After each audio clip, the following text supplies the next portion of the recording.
नमस्कार। बहुत बहुत स्वागत है आपका आपके अपने इस यूट्यूब चैनल सावित्री चंदेल कविताओं में। साथियों, आज चर्चा करते हैं दुख की। अब सोचेंगे दुख की, किसी से मिलने जाइए। आप पूछिए ठीक हो? बहुत कम ऐसा होगा कि जो बड़ा खुश होकर के कहे कि हाँ ठीक है, अन्यथा अरे कहाँ ठीक है, और अपने दुखों की पूरी किताब खोल के हमारे सामने रख देता है। एक दूसरे के दुखों को हम लगातार सुनते रहते हैं और उसका प्रभाव हमारे पर भी आता है। हम भी फिर उस दुख में ही लिप्त होकर के दुखी हो जाते हैं।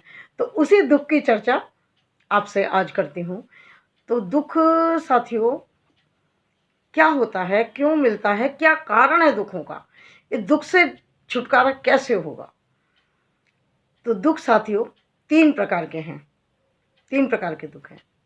नंबर एक, दैहिक, हमारे देह से संबंधित, हमारे शरीर से संबंधित। जैसे कि हमें कोई रोग हो जाए, बीमारी हो जाए, कैंसर हो गया, अल्सर हो गया, जो भी हो गया, वो हो गया हमारा दैहिक दुख। दूसरा है दैविक दुख।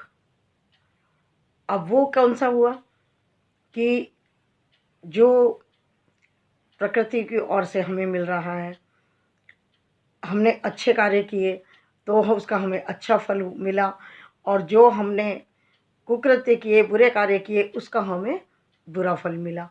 ये किस पर आधारित है? हमारे कर्मों पर। यानी कि हमें अपने कर्मों के अनुसार दुख या सुख मिलेगा।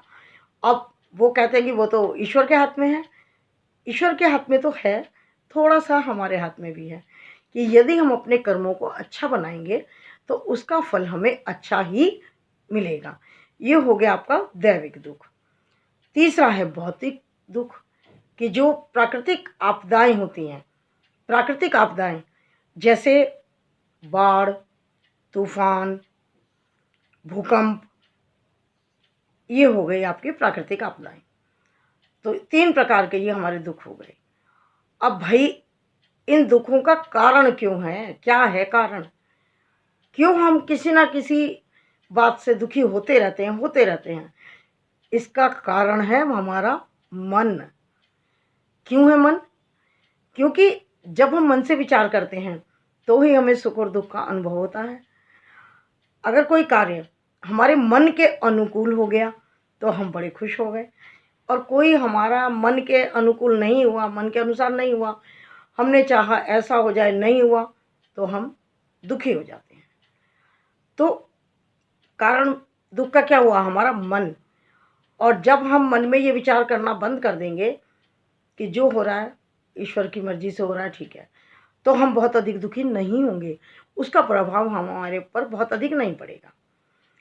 अच्छा, दूसरा कारण क्या है? एक तो मन होगा, दूसरा है आशा, कि जब हम किसी से आशा रख लेते हैं, विश्वास कर लेते हैं कि बड़ा होके ये हमारी सेवा करेगा, बेटा हमारी सेवा करेगा, बेटी हमारा ये करेगी, या यहाँ से हमें ये मिलेगा, वहाँ से हमें ये मिलेगा, हमने आशा बांध ली, आशा लगा ली किसी से, और आशा के अनुकूल हुआ नहीं।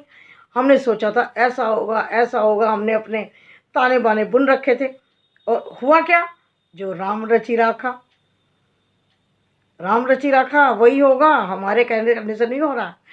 तो उससे फिर क्या होगा? हमारे अनुसार नहीं हुआ ना, हमारी आशा निराशा में बदल गई, जो हमने सोचा था वो हुआ ही नहीं, तो वो भी हमारे दुख का कारण होगा। तो क्या करना चाहिए कि हमें केवल अपने कर्मों पर ध्यान रखना चाहिए। फल की इच्छा को बिल्कुल छोड़ दो, अपने अच्छे कर्म करो, और ये विश्वास करो, ईश्वर का विश्वास करो कि जब हम अच्छा कार्य कर रहे हैं तो हमारे साथ अच्छा होगा, आज नहीं तो कल होगा।